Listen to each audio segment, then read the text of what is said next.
നല്ല വചനം പേജിലൂടെ നാം പഠിച്ചുകൊണ്ടിരിക്കുന്ന ക്രിസ്തു തത്വശാസ്ത്ര പഠന പരമ്പരയുടെ 13ാമത്തെ എപ്പിസോഡിലേക്ക് നിങ്ങൾക്കെല്ലാവർക്കും സ്വാഗതം.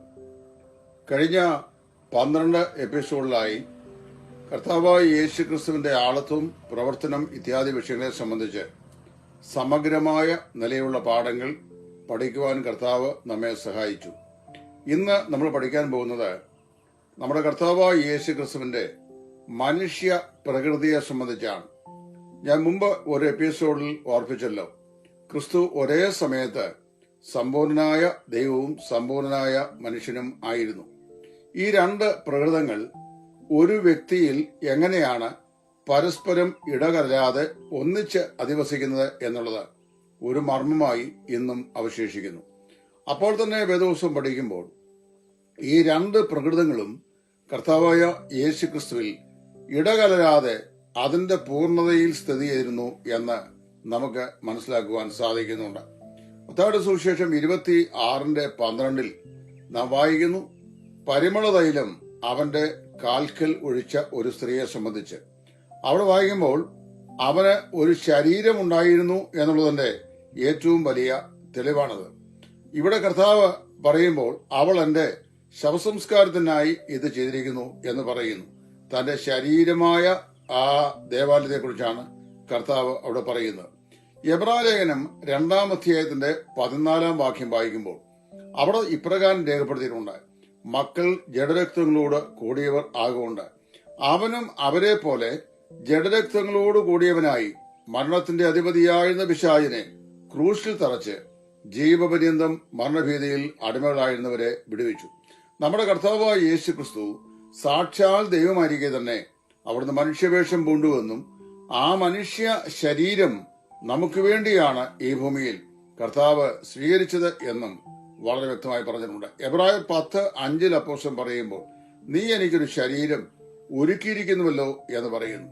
നമ്മുടെ കർത്താവായ യേശു ക്രിസ്തു ഭൂമിയിൽ മനുഷ്യനായി അവതരിച്ചത് ദൈവം അവനു വേണ്ടി ഒരുക്കിയിരുന്ന ശരീരത്തിലാണ്. എബ്രായർ 10:10 വായിക്കുമ്പോൾ ആ ശരീരം നമുക്ക് വേണ്ടി യാഗമായി കർത്താവ് അർപ്പിച്ചതായും നമ്മൾ വായിക്കുന്നുണ്ട്.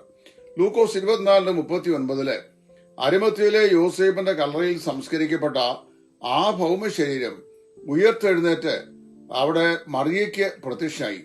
മറിയ കല്ലറയ്ക്കൽ നിൽക്കുകയാണ്. ആ കല്ലറയിൽ യേശു ക്രിസ്തുവിന്റെ ശരീരത്തിന്മേൽ സുഗന്ധവർഗം പൂശുക എന്ന ഉദ്ദേശത്തോടെ വന്നു നിൽക്കുന്ന ഈ മറിയയ്ക്ക് യേശു പ്രത്യക്ഷനാകുമ്പോൾ അവൾ അവനെ തൊടേണ്ടതിന് അവന്റെ അടുത്ത് ചെന്നു. അവൾ വായിക്കുമ്പോൾ touch me and see, for a spirit does not have flesh and bones as you see that I have. ലൂക്കോസിൽ എന്റെ സുവിശേഷത്തിൽ നമ്മളത് വായിക്കുന്നുണ്ട്. ഭൂതങ്ങൾക്ക് എനിക്കുള്ളതുപോലെ അസ്ഥിയും മാംസവും ഇല്ലല്ലോ എന്ന് പറഞ്ഞു.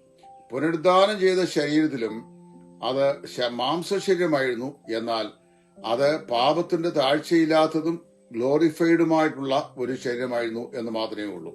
ഇവിടെ കർത്താവായ യേശു ക്രിസ്തുവിന് ഒരു മാനുഷികമായ ശരീരവും അതിന്റെ പ്രകൃതിയും മാത്രമല്ല ഉണ്ടായിരുന്നത്.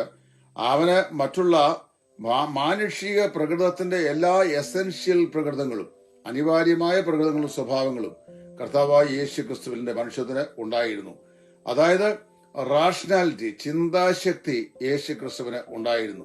വോളണ്ടറിനെസ്, അതായത് സ്വന്തമായി ഉള്ള തന്റെ ഇഷ്ടം, ദൈവത്തിന്റെ ഇഷ്ടം, ഞാൻ എന്റെ ഇഷ്ടമല്ല, എന്നെ അയച്ച എന്റെ പിതാവിന്റെ ഇഷ്ടമത്രേ ചെയ്യുവാൻ ഇഷ്ടപ്പെടുന്നതെന്ന് പറയുമ്പോൾ ക്രിസ്തുവിന്റേതായ ഇഷ്ടമുണ്ടായിരുന്നു. അതായത് മനുഷ്യ നിലയിൽ തന്റെ മനുഷ്യ ഇഷ്ടമുണ്ടായിരുന്നു. അപ്പോൾ തന്നെ ദൈവ ഇഷ്ടവും ഉണ്ടായിരുന്നു. മനുഷ്യ ഇഷ്ടം, അതായത് ഇച്ഛ, അതുപോലെ തന്നെ റാഷണാലിറ്റി, ബുദ്ധിശക്തി, ചിന്താശക്തി, ഇതെല്ലാം കർത്താവായ യേശു ക്രിസ്തു ഉണ്ടായിരുന്നു.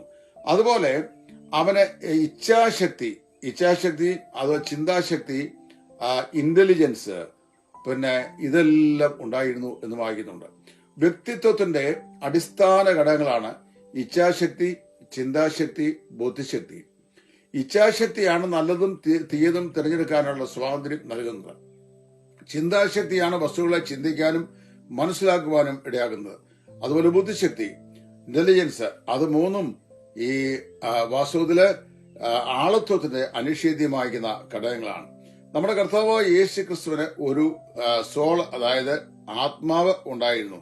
പിതാവ്, എന്റെ ആത്മാവ് അല്ലെങ്കിൽ എന്റെ ദേഹ ഏഹി അത്യന്തം വ്യാകുലപ്പെടുന്നു എന്ന് കർത്താവ് പറഞ്ഞു. മത്തായി 26:32. ഉള്ളം മരണവേദന പോലെ അതിദുഃഖിതമായിരുന്നു എന്ന് പറയുന്നിടത്ത് my soul is deeply grieved എന്നാണ് എഴുതുന്നത്. എന്റെ ആത്മാവ് അത്യന്തം ഗ്രീവ് ചെയ്യപ്പെട്ടിരിക്കുന്നു. മത്തായി 26:38. മർക്കോസ് 8:12, യോഹന്നാൻ 12:27, 13:21. ഈ വാക്യങ്ങളെല്ലാം നമുക്ക് ഈ കാര്യങ്ങൾ മനസ്സിലാക്കുവാനായി കഴിയുന്നുണ്ട്. ഏറ്റവും വരുമ്പോൾ പിതാവേ, ഞാൻ എന്റെ ആത്മാവിനെ തൃക്കൈയിൽ ഏൽപ്പിക്കുന്നു എന്ന് ലൂക്കോസ് 23:46 യേശു പറഞ്ഞു.